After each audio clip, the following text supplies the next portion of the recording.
আসসালামু আলাইকুম everyone, welcome to my channel.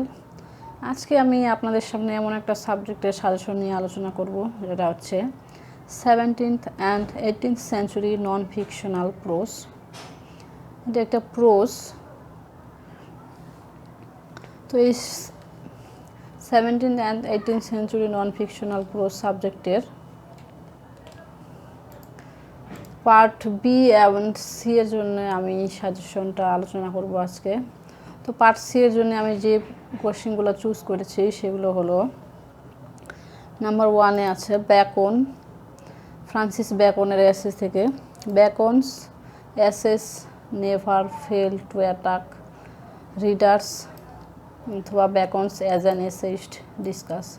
এই কোশ্চেনটা দুইভাবে হইতে পারে, যে ব্যাকনসের যেগুলো এসে আছে সেই যে এসেগুলো never fail to attack readers, আর অথবা এমনভাবে হতে পারে, এই কোশ্চেন দুটার অ্যান্সার কিন্তু একই, যে Bacon's as an essayist. Francis Bacon যে একজন এসেইস্ট অথবা প্রাবন্ধিক, সেই সম্পর্কে বিস্তারিত বর্ণনা করতে হবে। যেহেতু এটা একটা ব্রড প্রশ্ন, তাই আমরা ইন্ট্রোডাকশন, কনক্লুশন তো দিবই, মাঝখানে অনেকগুলো পয়েন্ট ইউজ করব, তাহলে আমরা ভালো মার্কস পেতে পাবো। নাম্বার 2-এ আছে discuss renaissance elements in Bacon's essays, অর্থাৎ ফ্রান্সিস ব্যাকনের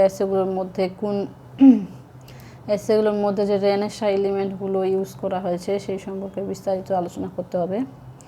নাম্বার 3-এ আছে depict the 18th century social pictures based on the Coverley papers. Number 4-এ আছে ডিসকাস অ্যাডিসনস প্রোজ স্টাইল।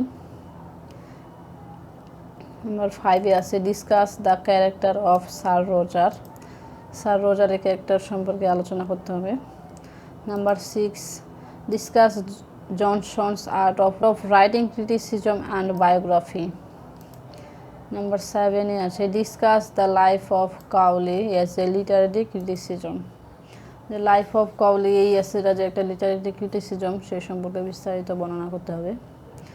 তার নেক্সটে আছে according to Johnson, what are Cowley's strengths and limitations, weakness as a poet.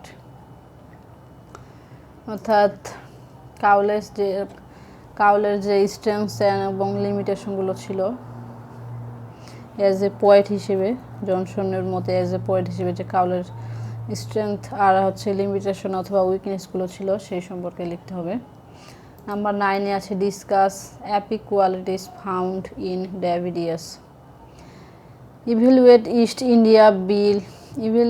East India Company abuses corruptions based on Edmund Burke's speech on the East India bill. এটা একটা most important question East India bill থেকে। Speech on the East India bill. Discuss Burke's prose style and oratory skills. Number 12-এ আছে discuss Edmund Burke's views on India, did he oppose colonial rule. Edmund বার্কে কি colonial রুলকে oppose করতেন, সেই সম্পর্কে বিস্তারিত বর্ণনা দিতে হবে। নাম্বার 13-এ আছে evaluate Francis bacon as an essayist. এই কোশ্চেনটা মূলত ফার্স্টেই দেওয়া ছিল, তো এই ছিল হচ্ছে পার্ট সি এর ব্রড কোশ্চেনের জন্য সাজেশন। আর পার্ট বি এর জন্য রয়েছে describe Bacon's concept of truth. এটা হচ্ছে এই সাবজেক্টের 17th and 18th century non fictional প্রোজের জন্য এটা ইম্পর্ট্যান্ট কোশ্চেন, শর্ট প্রশ্ন হিসেবে। নাম্বার 2 আছে how do you justify that an unmarried person is the best friend, best master but not always best subject. Number 3 আছে can the family life best contribute to the peaceful life. Number 4-এ আছে what are the virtues and vice of the great place. Number 5-এ আছে how does love degrade human being.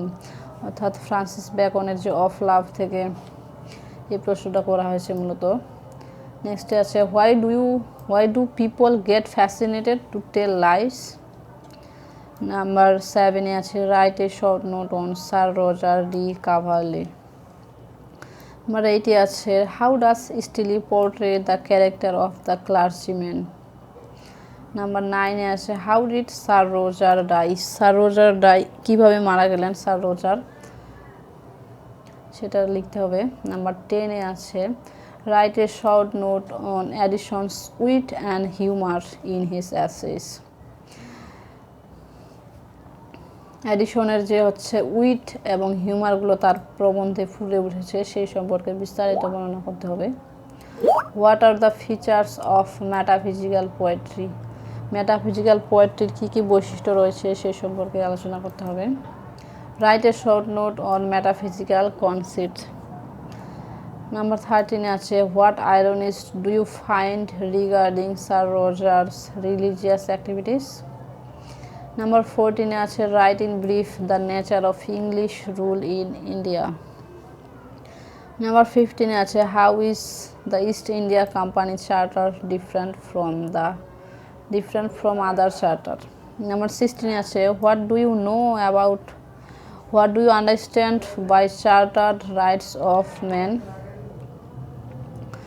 তো এই ছিল হচ্ছে 17th and 18th century non fictional প্রোজের suggestion. আর আপনাদের যদি আরও কোনো বিষয় জানা থাকে তাহলে অবশ্যই আমাকে কমেন্ট বক্সে জানাবেন। আর বন্ধুরা যদি আমার চ্যানেলে নতুন হয়ে থাকেন তাহলে অবশ্যই আমার চ্যানেলটি সাবস্ক্রাইব করে রাখবেন। তো আজকে এ পর্যন্তই, টিল দেন, আল্লাহ হাফেজ।